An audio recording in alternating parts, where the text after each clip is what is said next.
everybody, Dana Sparks, broker of Maximum One Greater Atlanta Realtors, and today's contract tip has to do with communication with another agent about the contract. So let me give you a little bit of background and give you a reason for why I'm doing this contract tip.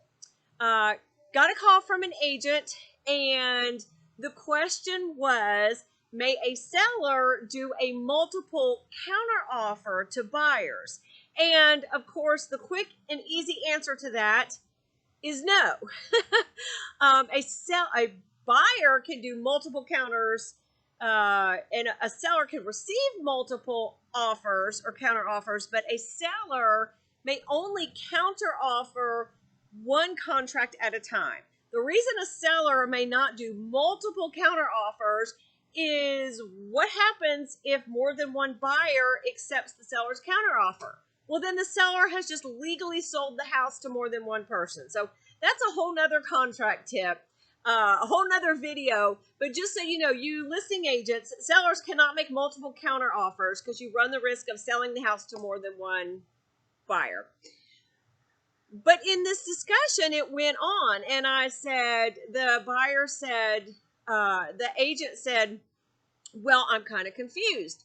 I received a counteroffer from the seller.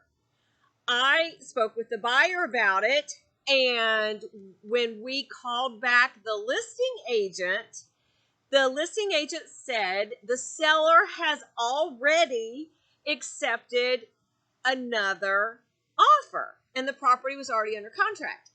And that's what started this whole discussion about seller multiple counter offers. And I said, so we looked at time limits. I asked her about time limits and stuff. And I said, well, if your buyer signs the counter offer, if it hasn't expired, then and sends it back, then the seller's in trouble because the seller's just sold the house to more than one person. I said, what's the time limit on the counter offer? And the agent said, well, let me go back and look at my email. So I said, how did you get a counteroffer? Tell me a little bit more about that. And what turns out is what the agent got back from the seller's agent, what the buyer's agent got back from the seller's agent was not a signed counteroffer, but merely an email from the seller's agent to the buyer's agent stating what it was that the seller was looking for in a contract in order to accept a contract. That's not a counteroffer. That is just agent-to-agent communication. So the point of this video is to explain to you or remind you of what communication needs to look like with respect to the contract in order for your buyers and your sellers to be protected. So, where am I getting all this from? In the purchase and sale agreements themselves, in the GAR and the RE forms, but I'm just specifically going to talk about the GAR forms. Under the purchase and sale agreement, under paragraph C1, which is the notices section, it does state that all notices given hereunder shall be in writing. So the email was in writing. Legible, it was legible. But here's the key point. Signed by the party giving notice. You agents, you guys are not parties to the contract. It is just your buyers and your sellers who are the parties to the contract. Additionally, in the purchase and sale agreement, it specifically states, and again, in the GAR forms, I'll tell you where it is in the GAR forms. But basically, you are an agent for the party to the contract. You are not a party to the contract yourself. And this is spelled out. I will tell you where it is spelled out. If I can find my mouse.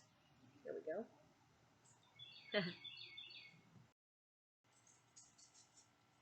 In paragraph C4I, where it talks about no authority to bind, and it says no broker or affiliated licensee of the broker, by virtue of this status, shall have any authority to bind any party hereto to any contract, provisions herein, amendments hereto, or termination hereof. So what that means is agent-to-agent email has no bearing on the contract. That is all can be categorized as communication or negotiations or feeling the other party out, so to speak. But any agent-to-agent email does not constitute anything that the parties are that binds the party to the terms. An agent-to-agent email of terms or counteroffer or negotiation, that's just negotiations. So what the agent who called me, what they got from the seller's agent was just a suggestion. It was just communication. It was not a counter offer. So again, quick tip. I also got a question today from an agent asking, can an email from an agent to agent withdraw an offer? Can a buyer's agent's email to the listing agent withdraw the offer? The answer is no. It must be in writing, legible, and the key point is signed by the party giving the notice, which would be the buyers or the sellers. So again, you guys be really cautious with your agent-to-agent emails, your agent-to-agent phone calls, your agent-to-agent texts. You guys know how I feel about text. If you don't, come to one of my classes. But just a couple of forms to help you guys out with these issues. The counteroffer form for the GAR contract package is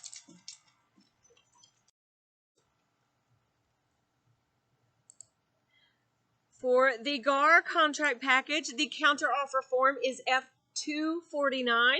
For the RE forms contract package, the counteroffer form is RE110. There is a notice to withdraw offer or counteroffer. Again, that is to be signed by the buyer and the seller. And in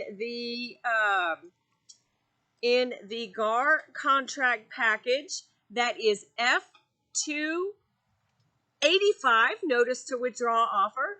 In the RE forms, it is RE263, notice of withdraw or terminate. And there is a form that is probably one of my favorite forms and one of the ones that is the most underutilized form in all of the contracts package is the actual notice form. And that in the GAR contract package is F816. And in the RE forms package, it is RE260.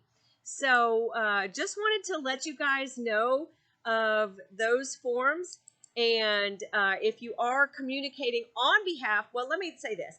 If your buyer wants to communicate something with a seller, then your agent-to-agent communication does not bind those parties to terms. They need to sign that communication, and the GAR contract package and the RE forms contract package does have those forms there to help you out. There are a number of other forms for your use. Check out the libraries in the GAR and the RE forms contract packages. Thank you guys so much for watching. Hope this contract tip helped you out. Dana Sparks, broker of Maximum One Greater Atlanta Realtors, satisfying your needs with service, innovation, and education.